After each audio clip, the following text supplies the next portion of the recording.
बिस्मिल्लाहिर्रहमानिर्रहीम। अस्सलामुअलैकुम दोस्तों, आप सल्लल्लाहु अलैहि वसल्लम ने फरमाया, बनी इसराइल के 3 अफराद इकट्ठे सफर पर जा रहे थे कि रास्ते में बादल छा गए और बहुत तेज बारिश बरसने लगी। बारिश से बचने के लिए वो साथ ही एक करीबी गार में चले गए। पहाड़ से एक बहुत बड़ा पत्थर गिरा, जिसकी वजह से गार का दरवाजा बंद हो गया और दिन रात की तरह तारीक हो गया।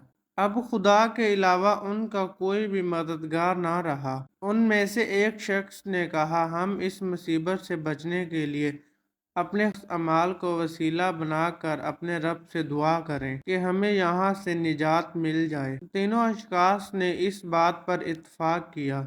उसमें से एक शख्स ने कहा, ए मेरे परवरदिगार, तू बेहतर जानता है, मेरे चचा की एक बेटी है जो बहुत खूबसूरत है। मैं उस पर दिलो जान से आशिक था, इसलिए मैंने उसे एक मौके पर पकड़ लिया।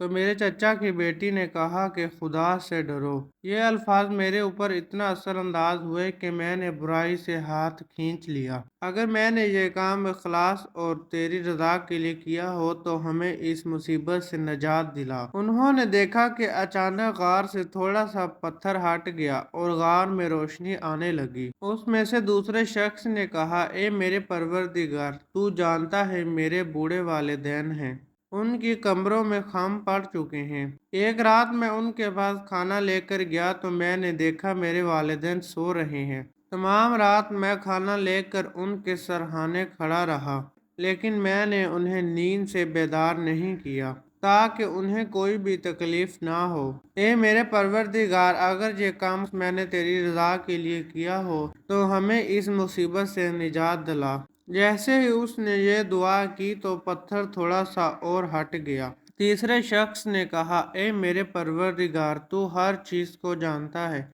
तू जानता है कि एक शख्स मेरे पास मजदूरी किया करता था। उसका वक्त पूरा हो जाता तो मैं उसे मजदूरी देता था। एक दिन मैंने उसे मजदूरी दी तो उसने मजदूरी की रकम ना ली।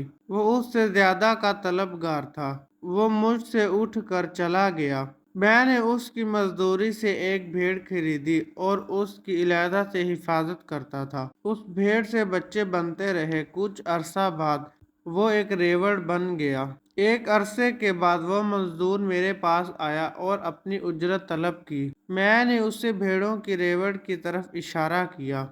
वो समझा कि मैं उससे मजाक कर रहा हूँ। मैंने उसे समझाया कि ये तेरी उजरत थी जो बढ़ते बढ़ते रेवड़ की शक्ल अख्तियार कर गई। वो रेवड़ लेकर चला गया। ए मेरे परवरदिगार, अगर मैंने ये काम इखलास और तेरी रज़ा के लिए किया है तो हमें इस गार से बाहर निकाल दे। दुआ का ख़त्म होना था कि वो पत्थर गार के दहाने से बिल्कुल हट गया और वो तीनों अफराद सलामत से गार से बाहर आ गए। बेशक अल्लाह सुब्हान व तआला इखलास से किए जाने वाले अमाल को बहुत पसंद फरमाता है। हज़रत अली रज़ी अल्लाह ताला अन्हा का इरशाद है कि अपने अमल में इखलास पैदा करो। अखलास से किया जाने वाला काम अमल भी तुम्हारे लिए बेहतर है। मैं उम्मीद करता हूँ कि आपको आज की वीडियो अच्छी लगी होगी। अगर अच्छी लगी है तो मेरे चैनल को सब्सक्राइब कीजिए। मिलेंगे इंशाल्लाह नेक्स्ट वीडियो में, तब तक के लिए अल्लाह हाफिज़।